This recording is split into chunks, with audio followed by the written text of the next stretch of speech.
All right, welcome back to the Present Life Podcast. Once again, I'm Aaron, as usual, here with AJ.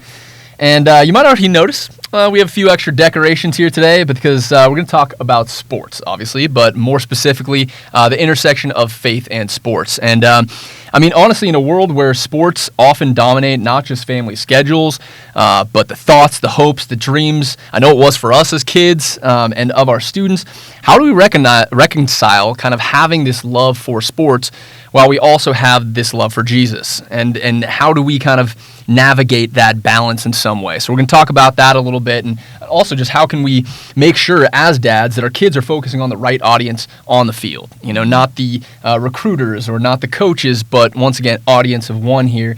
And then last, how can we be coaches of faith in today's world? We both had a lot of experience coaching in different sports at different levels and things like that. And so, once again, we're no experts, just broken sinners with a passion for truth. But hey, we're about to get into it. So you ready to go? I can't wait. Let's go. Let's do it. All right. So let's talk a little about sports and loving Jesus. I had this kind of thought a few weeks ago, and I was like, am I allowed to love both? Like, have I been worshiping at the altar of Arsenal? You know, and so I don't know. I was just kind of struggling with those thoughts, and I'll give a little bit more to that. But what are your thoughts on kind of loving sports, loving Jesus? How do you reconcile those things? Man, so I've battled with it as well. I mean, do I love my Oregon Ducks too much? Right? I mean, me and my wife have had conversations about it. Like, you're kind of worshiping the Ducks. If you know more about the Ducks than you are. And so, obviously, I'm an Oregon Ducks fan, Liverpool fan. We beat Arsenal yesterday 2-0 in the FA Cup. Had to bring that up since we got a couple Arsenal jerseys up here. But, yeah, man, I mean, listen, there are so many great aspects of sports and so many ways, and we'll get into it, so many ways that Christ uses sports and uses people in sports and uses, you know, winning and losing and all those things. But I mean, honestly, sports for me is maybe the most impactful from a mentorship and or, I guess, you know, leading others to Christ and you know, planting seeds for others to at least be interested in getting to know who Christ is. For me, that I've had in my life, like sports for me have I was introduced. I grew up Catholic, and I was introduced more to the Christian side of things through sports. I ended up transferring high schools for a sport, but my decision was made because of the experiences I was having at the church that was next to the new high school that I ended up attending. That's a whole different story. But yes, I think they are, for me, it's a great marriage of how sports can be used to share Jesus, to get to know Jesus, to find Jesus, whatever you will. And I'm excited to get into it with you here. Yeah, it's interesting. Like, I feel that too. I mean, this is not going to be a condemnation of sports. No. We clearly love sports. But that's the kind of thing too, is, you know I've missed church for football and for soccer, and I've missed things for, I mean, I've made it the God of my life. And I was reading this guy, his name is Jeremy Treat, and he broke this down, I think, just in a way that I thought was kind of harrowing and kind of unnerving in a lot of ways. But imagine this, okay? We worship, right? The Google definition of worship is showing great respect, honor, or devotion to someone or something. So I'm not even having to get down on my knees and praise Arsenal or whatever. I could still be showing great respect, devotion, or something to someone or something, and that could be considered worship, right? But this guy kind of put together this scenario. Think about this. Okay, imagine a modern religion where people worship a golden image, like Israel is worshiping the golden calf or something at some point. But in this case, it's the NBA Finals trophy. They gather regularly at the temple, the Staples Center, where they take up an offering, ticket purchases, and worship with emotive expression, cheering fans. Of course, as with any religious services, they make sacrifices, their time, their money, and often their families. The high priest, the coach, oversees the activities, and those involved have a series of rituals they perform to prepare, team huddles and chest bumping, all beneath the icons of the saints of old, retired jerseys in the rafters, okay? And there are strict programs of discipleship, learning about the gods so they can become like them, which is why they wear the jerseys and buy their shoes.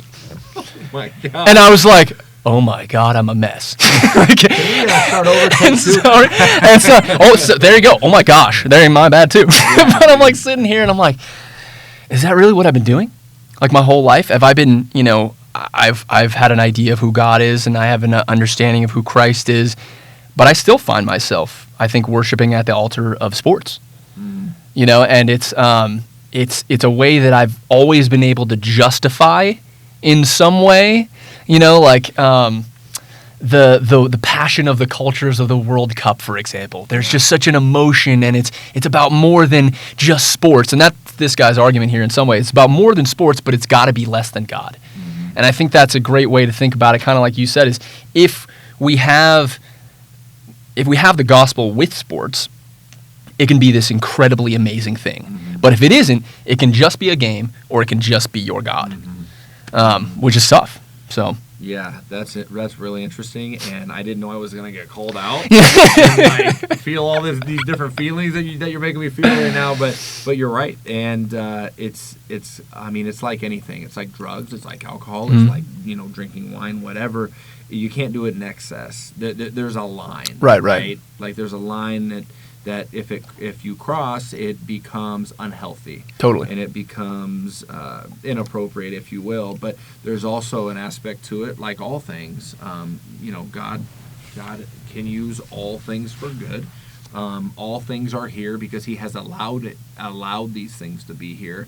And so, yeah, man. I mean, I need to check myself. I think I need to check myself a little bit. You got me thinking, but. Ultimately, sports, in my experience, has done a lot more positive for me than it has negative. And, I think now that you got me thinking, but yeah, I mean, but it really does, and God using everything for good. Because there have been moments within my marriage and my relationship with my wife, and relationships in the past where that is taken center stage. Totally. And it has been a problem. And I have had to, Oregon Ducks football. I've lived it. I worked the first couple years of my marriage, like fall came along, and that was it. I was married to the Oregon Duck. Yeah. And my wife, I feel you. She would make jokes about it. She still makes jokes about it at times. Like, don't go back to your old quack side piece.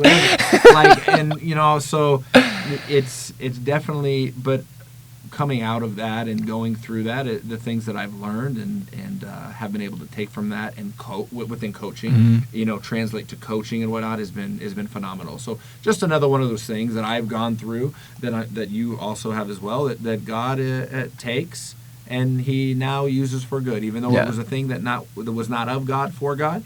He uses it for Him moving forward, and that's what makes what we believe in so spectacular and incredible. And for those of you out there who are listening that may not be a believer, you dive into this beautiful book over here, the Bible. You really start to understand how the only thing you can really control is how you respond, and when you respond that God, you can use all these things for good, and He does. And that's when you allow yourself to be an instrument.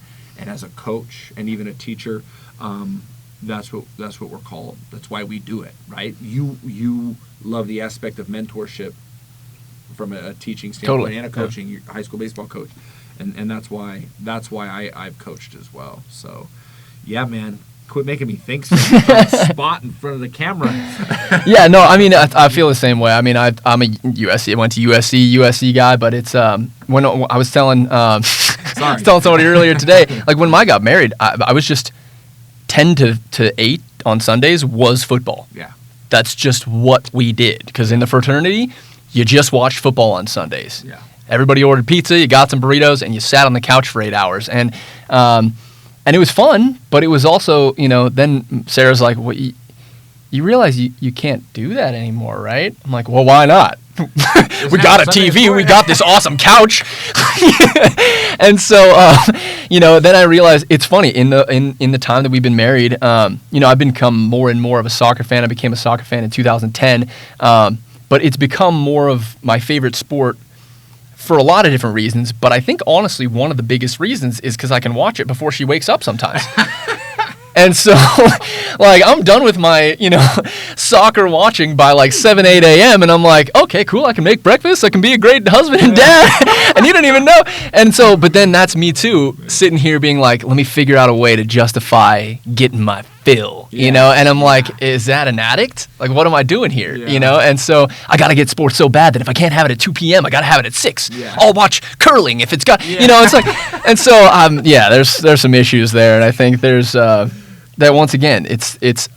I tell my students all the time, like, education is not about knowledge; it's about awareness. Mm-hmm. And if you can be more aware of yourself and others, and of the way that you are and the way that you are received, then I think that's education. And so I think that's what we got to do here is check ourselves when we are so, face painted and all about our team, and make sure that we're about our leader too.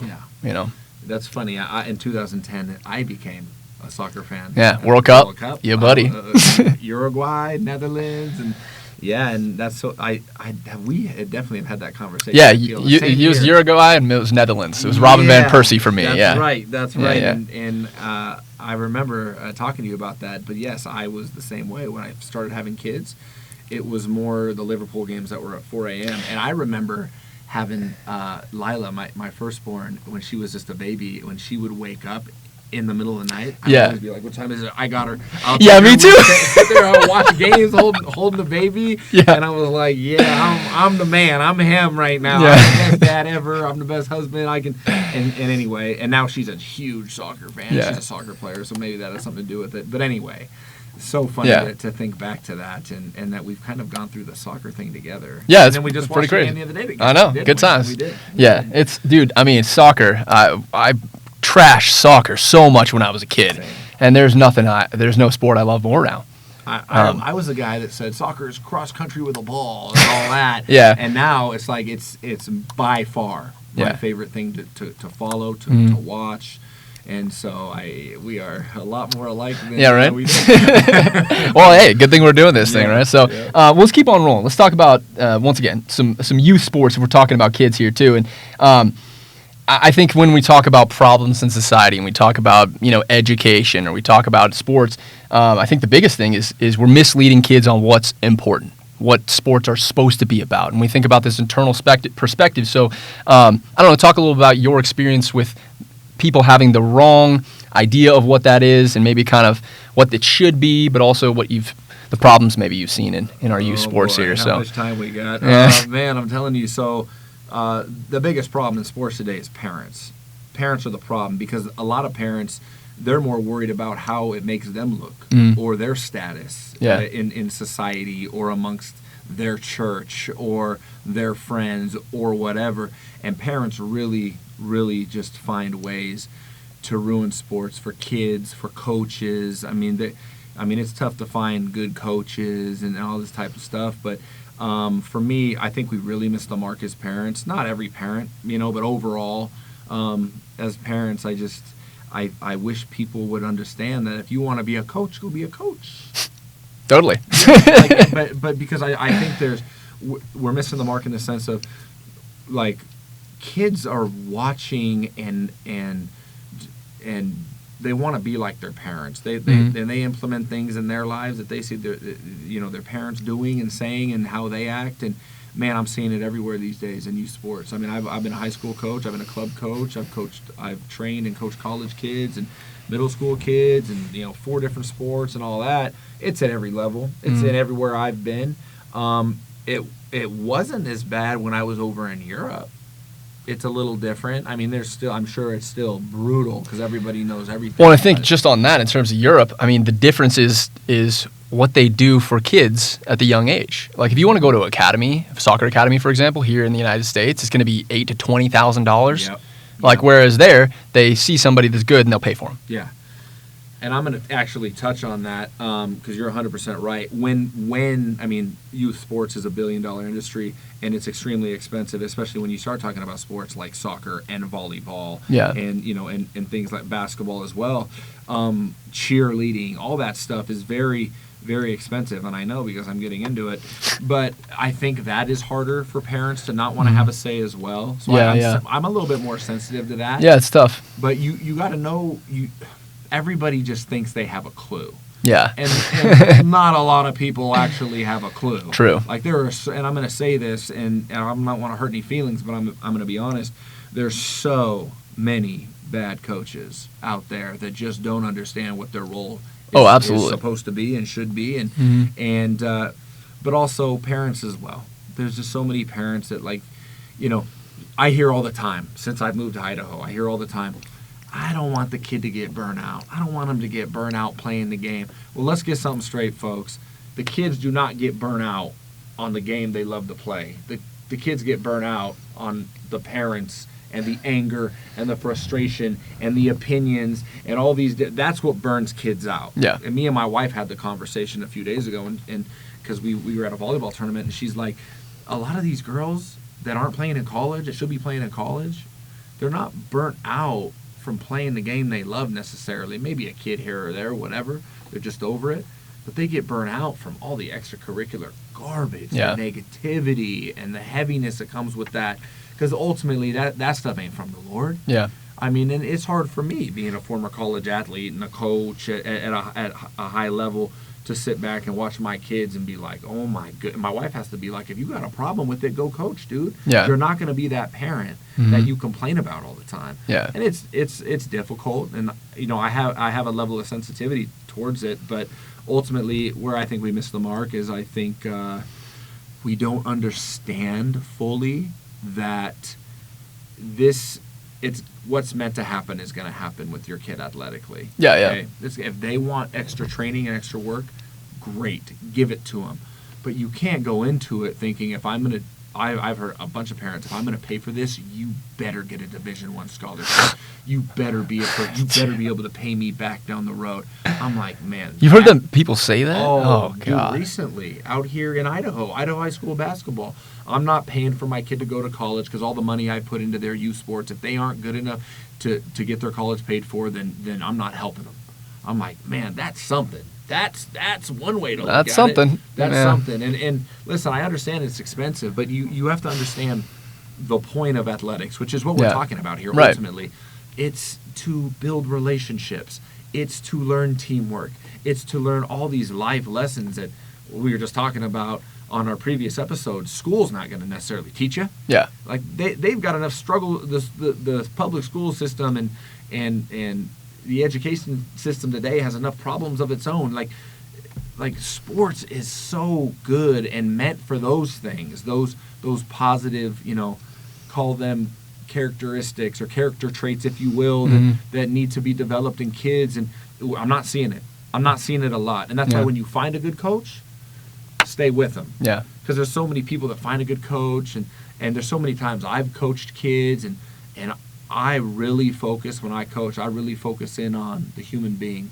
Where can I help this kid? How can I help this kid? And how can I plant seeds for Christ within that? I'm not trying to, conform anyone or whatever.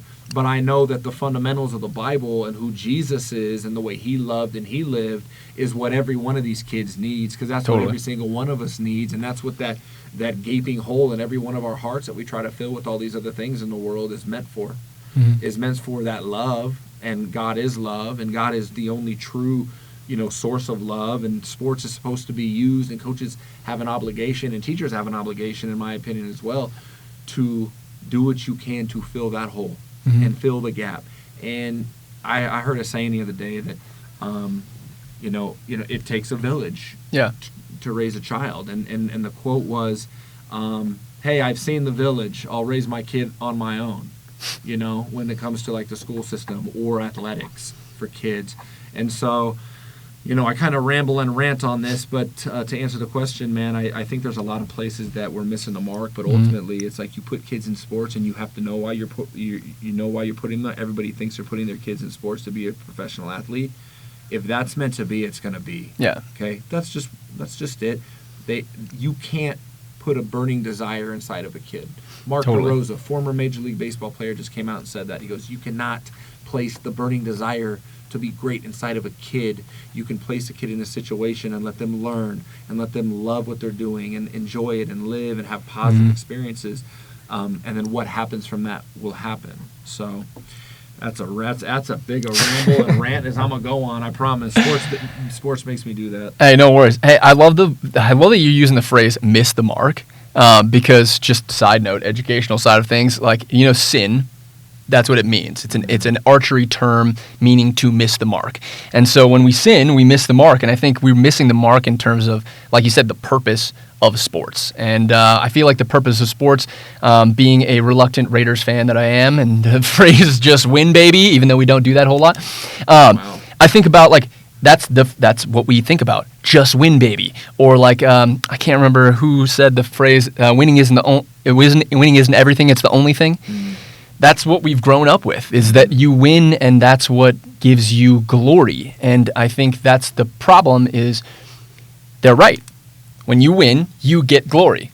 But that's not the purpose. The purpose is to give him the glory. And I think when we think about, I looked up the word competition because I'm thinking about, once again, an English teacher here, and I didn't realize that it comes from the Latin word competito, which means to strive together. How much of that is happening? Wow. Like, I had no idea. I thought competing is competing against you. But there's nowhere in the definition it says against at all. We've manufactured this idea that by competing, I have to step on you. Or I have to achieve something that someone else has gotten and take it from them. Where it's really, no, it's this mutually acceptable quest for excellence. That's what competition should be. And, I use the phrase like, hey, when you compete with others, you become bitter. When you compete with yourself, you become better. And I think that we just have this wrong idea of what competition is. And hey, I like to win. I like to beat somebody. But I think I definitely had the wrong mindset of that when I was a kid. It was, the goal was win. The goal was score. The goal was look good, not to make Christ look good. And if I had that, kind of as a foundational understanding earlier on, I mean, maybe I would have thought it was dumb. Who knows? I mean, maybe I wouldn't have been receptive to it at a young age. But I think, once again, it's peppering it in there. Yeah. It's making sure it's constant. And we talked last a couple episodes ago is, my dad really didn't have a whole lot of those. When I was throwing the helmet, or when I cried when I struck out, or when I got pulled off the mound and I was yelling or something like that, like, we didn't have those conversations about, hey, here's what you need to be doing. This is what God calls you to do. This is the way you should be acting. This is what Christ would expect you to do on the mound. And so I didn't know, and so I think in a lot of ways, like, it's just this, like we've talked about, if we don't have the same definition for the words, we can't have any progress. No. And if we're having, as an entire world, the wrong definition of, I think, competition, then we're just going to be stepping on each other. Yeah. That's going to be the goal. Yeah, and how many kids are broken because they think they're failures, or they think, which, I mean, you're touching on all of it, and you're nailing it home. I mean, the purpose is Christ always, which is, what does Christ encompass? Selflessness, love, grace. All that these kids there's so much pressure on these kids. That's why mental health and athletics is, geez Louise, it's running rampant. Yeah. Right? Like, there's so many people. I mean, I can think of multiple professional athletes right now off the top of my head. Some guys I played against and I know personally who have dealt with it because, this is who you're supposed to be. This is what it's supposed to look like. And it's all, once again, it's just off the mark. And so athletics, for me, and I think we're going to get into it here in just a minute, is ultimately sports are a tool to build relationships, like I said, and to get us closer to Christ, and to create experiences and, once again, relationships and whatnot, which I'll touch on a little more, because those are aspects of how I coach. And anybody that's played for me knows, and I really focus on that. And everybody says, win, like, winning is fun and all that. You learn more from losing about yourself, at least. Oh, yeah. And not that I'm saying, be a loser, if you're able to handle losing in a certain way that 99% of other people aren't able to handle it, that's when you end up being one of the best. Yeah. Those are the people who are the best. Totally. They have the understanding they have the understanding of the benefit of losing. And a lot of people will look at that and be like, that doesn't even make sense. Yeah. You're a loser. No, well, try me. Like, that's a fact. Mm-hmm. Like, people that can just look at that famous Michael Jordan quote. I've missed over 80,000 shots, and I missed this many game winners, and that's how I got to where I'm at. Yeah. Because he understood that was part of the process and just part of it. You once again, you cannot control, especially in athletics, you cannot control everything that happens. You can only control how you respond. Yeah. And there's two ways to respond, in a Christ-like manner or the other. Yeah, 100%. So Totally.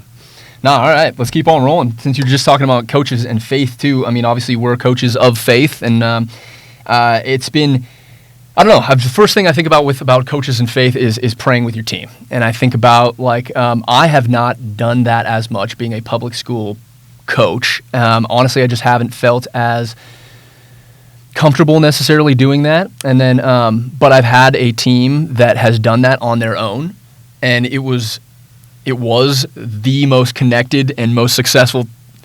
Not just, I mean, it was COVID year. We only got to play 3 games. But it was one of those teams where they cared. They loved each other. They got it. And they played for the right purpose. And so just wanted to see what has your been experience with kind of praying with teams or players? What are your thoughts about that? How do you navigate that situation?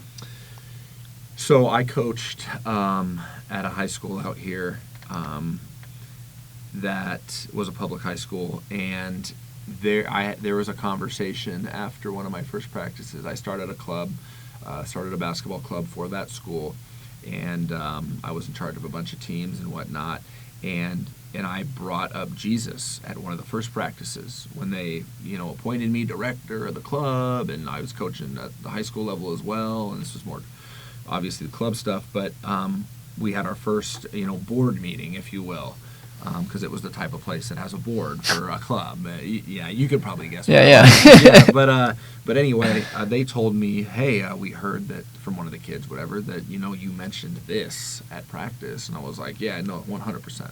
That's what we about here. That's what I'm about. Yeah. And you got me in charge, so that's like, there's nothing negative that comes with that. That's all positive. Yeah. And they're like, well, we got to be careful because it might some people, and I was like, hold the phone. And we had a real conversation about that. Yeah. And they got the point that this is what he's gonna do. And I'm one of those guys that, like, if you're not gonna let me prioritize Christ and what I'm doing, I'm not the guy for you. Yeah, I'm out. Yeah, I'm out. Yeah. Bye. Like, that's the end of the conversation, because what Christ encompasses, like I said, is love and everything good that comes with it. In one of the first episodes, I did a list of what God is about and the opposite. Yeah. Which is, and so I'm about that. Love and kindness and gentleness and discipline in the right way and all that type of stuff. And they asked me to come in and change the culture. And I looked at the culture and I was like, well, I know how to change a culture. Yeah. I know exactly how to do it. It's with love. And so I didn't come in saying, I'm bringing Jesus to the party, whatever. But I knew that that's what I was doing, because I know that that's how change is made. True change. Totally. True loving, correct change is made by implementing Christ into any situation. If you don't like that or don't believe it, turn the podcast off, because that's a fact. Yeah. And so I had issues with it. There were issues with it. There was I continued to I would have players, for example. My biggest pet peeve is when a player makes a mistake and another player think he has the authority or the ability to demean and put down that player. And my line is always this: whoa, wait a minute. So this guy makes a mistake and you think you have the ability to, throw gas on that fire?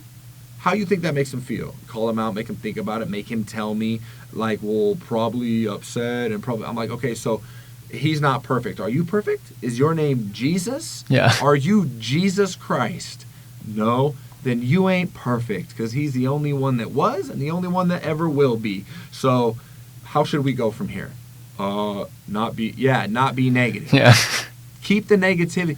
and here's the thing that people don't understand. And I was a point guard, and I was very vocal, and I'm not going to get too much into it, but as a basketball coach, and just people in general, as an athlete, as a quarterback, as a striker on a soccer field, or a goalie, what you do with your mouth and the words that come out of your mouth can do one of two things for a team. It can deteriorate a team, it can break a team apart, it can pull a team down, or it can encourage and uplift and take a team to places nobody thought that team could go. Simply with the words that come out of your mouth. Hey, and power of life and death in our tongue. Yeah. You literally just took my... Oh, my bad. No, I love it, because that's what it is, baby. It's life and death is in the power of the tongue, man. And people are like, what does that even mean? It means you have the ability to raise a person's performance, raise their game by what you speak into them, especially when players make mistakes. As a captain, as a leader, as a player in a position that has authority, as a coach, you have the ability when someone screws up to speak into that. Hey, you're good. We know everybody on this team knows you can shoot the ball. You missed a shot. If you don't allow yourself to make a mistake, you're never going to get better. Shoot the ball. If you don't shoot an open shot, you're going to come sit by me, because it means you don't believe in yourself the way we believe in you. And all of a sudden it's like, it's okay if I make a mistake. I'm going to go ahead. And it allows players to go have fun. And it's okay if I make a mistake, because people are going to support me and encourage me and uplift me. And that's how you improve as a player. That's how you're supposed to treat others. But how many times do you watch a player or a coaches that scream? I read a quote the other day. Coaches that scream are the worst coaches out there. You're screaming and yelling and, oh my gosh, what are you doing? And rolling their eyes and just showing people up and making them look bad. Yeah. There's a way to go about it, and once again, I bring us all the way back to where the Present Life podcast started, and this is how we are called to respond and act, and this is how most people do it, and that's why kids get burnt out or quit or get worn out. It's because we don't have people in leadership positions from a coaching standpoint and from a leadership standpoint from athletes, because it's not taught enough or understood enough. And that's why sports, I don't want to say sports make the change that they could, because there are people's lives who change, and there are coaches, I believe, like this. Deion Sanders, Coach Prime in the house. Guys like Tim Tebow with what he does. All of these guys up on the wall we know are believers and leaders of their teams, and they do that for their teams, and that's why they're household names, ultimately. And so what Deion Sanders is doing at Colorado is unbelievable, and there's so many haters with Deion Sanders because I actually don't know why. People who don't know, because they don't like how out there he is. Yeah. He got the shades and the flash and the flare.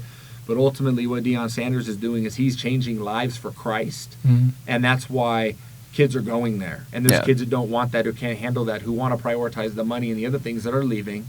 And we'll say things about him. Go watch Deion Sanders' documentary, Coach Prime, and start season 1. There's 2 seasons now. Go watch it and watch what he's doing with this. How he encourages. He pushes and disciplines correctly, but he encourages and pushes Jesus and love and self-belief and all those things. And that's why Colorado did what they did this year. It's because Jesus was at the center of it, and people don't even realize that. Go do the research. Yeah, and I love that too, because I think my favorite part of the Colorado season, that we just had, is that it ended terribly. Yeah. And sounds bad, but it's because, I was thinking to myself, I'm like, we talked about it, it's like, well, what does a success story look like for a Christian athlete or a Christian team or something like that? Is it these Christian teams or teams who have had faith that have won championships? That's because, once again, the point is not to win. The point is to put Jesus up on the pedestal. And so if we can do that, I think that's the point. Yeah. Let's talk about your T-shirt, since we're talking about putting Jesus won. Jesus won. The Texas Rangers. That is a Texas Rangers T-shirt. Yeah, a guy named Evan Carter. He don't know too much about him, honestly, because he's only been in the major leagues for 2 months or so, and he's already won a World Series. He got brought up in August, battled like anywhere from 290 to 320 for them throughout that month, and hooked up with the Fellowship of Christian Athletes because he's a Christian, and was just really realized that even though he had only been on the Rangers for 3 days, it doesn't stop. I'm just because I have this new platform, I'm not going to hide away. No, I'm going to proclaim Jesus even louder. And so, they are the only club, the Texas Rangers are the only club in the major leagues who didn't sponsor a Pride Night this year. And when I saw that, I'm like, all right, I'm not about Pride, so I think I'm about the Rangers. And so I was like, maybe I should get a hat. Maybe I should support them a little bit. Obviously, jerseys aren't up there, but I'm a Yankees fan. And so, sorry, I know everybody hate me for that. Yeah, whatever. And then I saw Evan Carter put out this shirt, and I'm like, God, obviously it goes to the Fellowship of Christian Athletes, and I think just in general, this is the purpose of sports. Jesus already won. We already got the battle won overall, so why don't we just play the game? Why don't we just enjoy this beautiful thing that God has created for us and compete with ourselves, compete together, rather than, having this thing that can be missing the mark, can be sinful if we don't use it the right way. And there's just so much. One of the things I wanted to do when I was a kid was be in sports. I wanted to work for a sports team. I wanted to own a sports team. I wanted to do some management, whatever. And then I studied sports business and marketing, and I realized that's the last thing I want to do because I want to love sports. I want to actually enjoy it. And the people that were in that whole thing, it was about the business. It's about the money. It's about the profit line. It's about the bottom line. And people shouldn't be about the bottom line. People aren't a bottom line. Yeah. People are people. 100%. So. And it's so interesting that they're the only team that doesn't have a Pride Night, which, once again, we love all people, every person. We are both on the same page with that decision making is not in line with the Word of God. And so the Texas Rangers decided we're not in line with that because we're more focused on, if you will. Well, if God hates pride, that's what we're supposed to do too. Yeah. Well, one nation under God, I thought, but we won't get too much into that either. Yeah. But the Texas Rangers took that to heart and ended up being the team that won the World Series. Yeah. And God he's funny. He got a sense of humor, folks. I promise. He's a good time. So I love the shirt. I want one. So you're gonna have to get me. Oh yeah, I'll get you one. Yeah, for sure. You're gonna have to hook that up. Double X.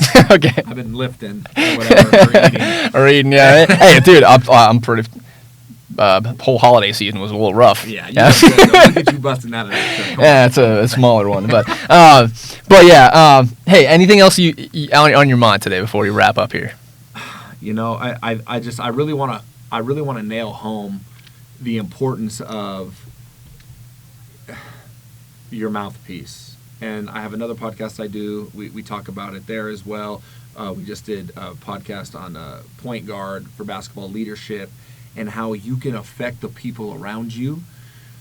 And I want to just give another example because I like to paint a vivid picture. When someone makes a mistake, instead of, come on, man, pass the ball, man. Dude, what positive thing can you place on them and in them at that moment? Because when you make a mistake or someone makes a mistake or does something they shouldn't do, they automatically it's negative. Yeah. For example, when I was a junior in high school, I had transferred from a Catholic high school to a public high school because of my new Christian friends. Mm-hmm. And I went over there, and I wanted a little bit more competition when it came to basketball, so I transferred. Didn't know a lot of people.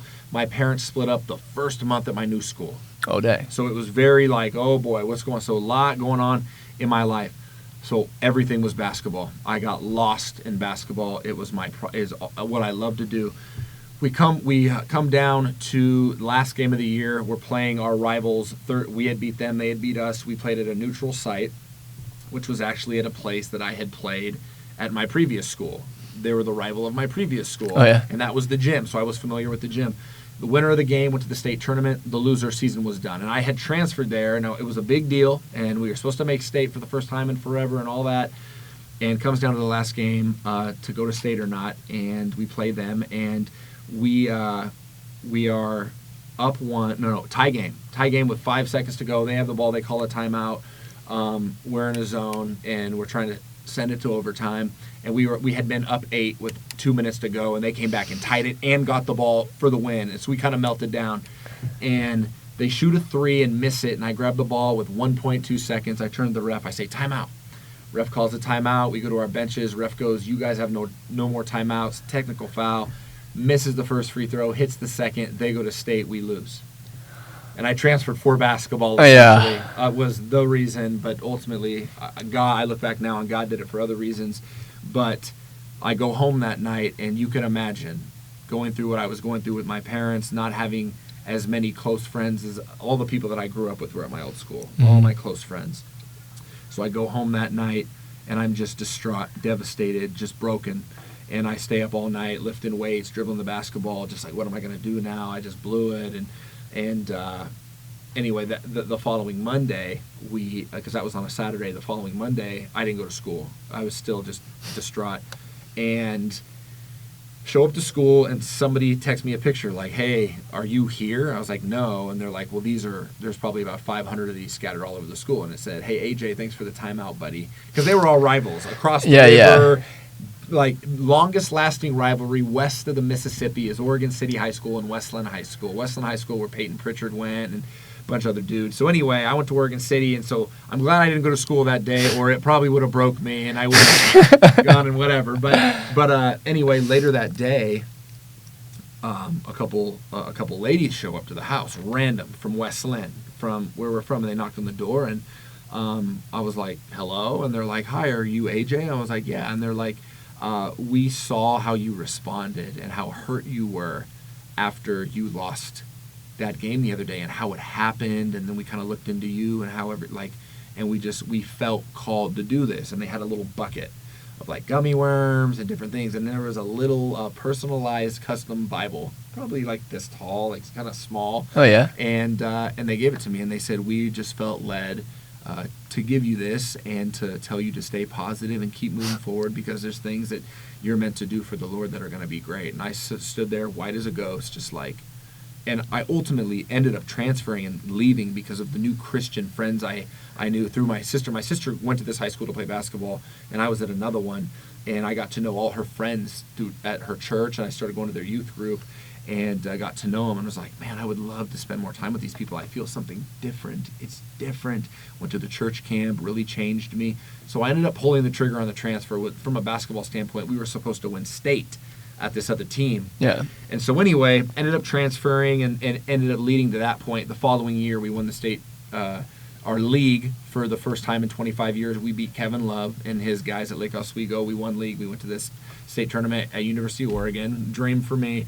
And so God ended up using it all for good. But those people in that moment, with what they said and how they responded to my situation, changed my life, changed the trajectory of my life. We have the ability to do that as captains, as teammates, as fans, when watching sports, especially as captains and teammates and coaches. Yeah.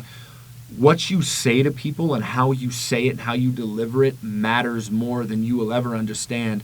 And the normal thing to do is be like, come on, this guy won't pass it. This guy this.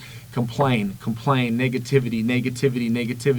I promise to God, if you try the other way and you try to implement encourage and positivity and love when people around you screw up and mess up and make a mistake and make a turnover and lose a game for you, try planting those seeds in someone's life and watch how it not only changes their life, but it changes your life, not just as an athlete, but as a human being.